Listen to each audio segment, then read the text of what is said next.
Gospel of John, chapter 10, verses 1 through 10. I tell you the truth, the man who does not enter the sheep pen by the gate, but climbs in by some other way, is a thief and a robber. The man who enters by the gate is the shepherd of his sheep. The watchman opens the gate for him, and the sheep listen to his voice. He calls his own sheep by name and leads them out. When he has brought out all his own, he goes on ahead of them, and his sheep follow him because they know his voice. But they will never follow a stranger. In fact, they will run away from him because they do not recognize a stranger's voice. Jesus used this figure of speech, but they did not understand what he was telling them. Therefore Jesus said again, I tell you the truth, I am the gate for the sheep. All who ever came before me were thieves and robbers, but the sheep did not listen to them.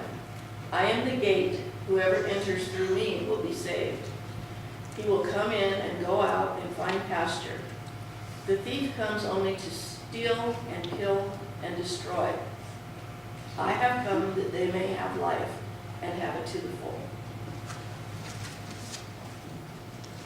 How is your life?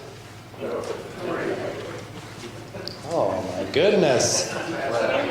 Well, I guess it'll be a 1-hour sermon because that was not a positive response. How much time do you spend celebrating your life? Why is it, oh good, I'm glad to hear that, I guess. Why is it we wait until someone's dead before we do a celebration of life? You ever notice that? We wait until the life is over and then we go, oh wow, that was actually a pretty good life. We should celebrate it. We don't spend enough time saying thank you. We don't spend enough time in gratitude in our lives. Jesus tells this wonderful story. And it's wonderful because it is so readily available for us to understand and to enter into this story. It's easy to picture, right? There's a sheepfold, a pen for the sheep, and the sheep are inside there. We can picture them all safe and snug inside the walls, and it's easy to picture the robber or the thief hopping over the fence when no one's looking, causing chaos and disruption in the sheep pen as the sheep run away from them because they don't know their voice.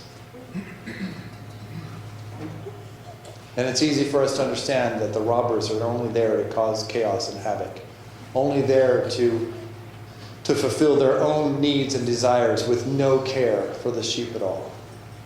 Right? It's easy to picture that. It's easy to picture Jesus as the gate, the wonderful gate, and the shepherd in this story, who calls out our name, and we hear that call and recognize it. And in that call we find salvation, we find safety, we find nourishment, we find care and comfort. It's a wonderful story. If we could only live it out, how wonderful our lives would be. But I look around us, and I don't mean I look around this room, but I look around the Descanso and this county and cities and this nation and this world, and what I see is a giant sheepfold filled with chaos, filled with sheep running in every direction, filled with anxieties and worries, completely overburdened with them. I don't know how many of you heard the tragic story of the student yesterday who pulled a BB gun out with the intent, I would think, that the police would shoot him. We live in a world where people right next to us who are sitting there in the pews next to us or sitting there at the restaurant in the next booth are filled with anxieties and worries, who feel like there is nothing to celebrate about their lives. All they hear are the voices of the thieves and the robbers, creating anxiety and chaos. We have to be the example to this world. We have to be the people who stop listening to the chaos and start listening to the shepherd. In CYT, they have this really cool, when they can have a group of 500 students sitting in a room, just chattering away. And in less than 15 seconds, they can have them all quiet. You know how they do it? They just stand up there, sometimes with no microphone at all, and go, if you can hear my voice, clap once. They say it just that loud. And about 10 people go like that. And then the 30 people around them go, why did they clap? And so they say it again. If you can hear my voice, clap once. And this time it's probably a third of the group. And they say a third time, if you can hear my voice, clap once. And the entire room goes clap and stops talking. 15 seconds, 500 people, without a microphone. We have to be that voice. We have to be that calming voice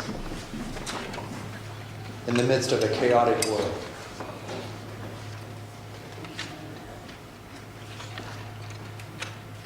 There's a lot of chaos around us, and we have to be the voice that hears Christ and shares that good news. Right?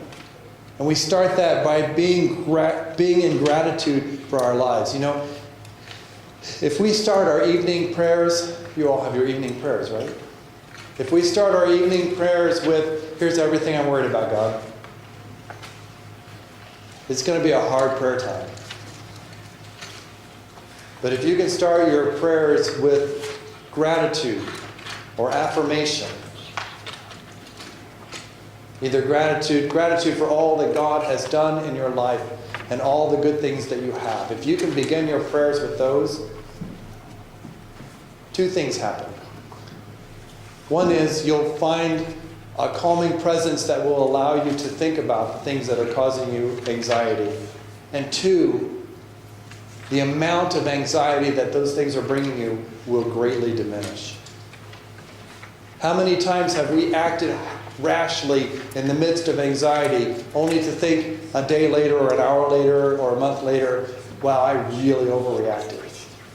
That situation wasn't nearly as bad or difficult as I thought.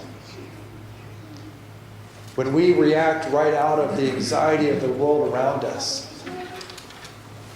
then we only perpetuate and grow that anxiety. When we center ourselves first in gratitude, the anxiety of the world disappears. And that which is left, that which is real anxiety and real things that we need to deal with, they become manageable.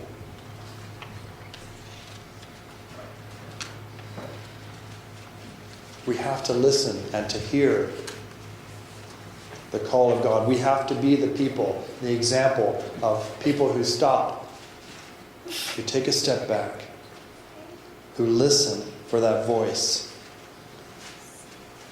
As the prophet said, that small, still voice of God.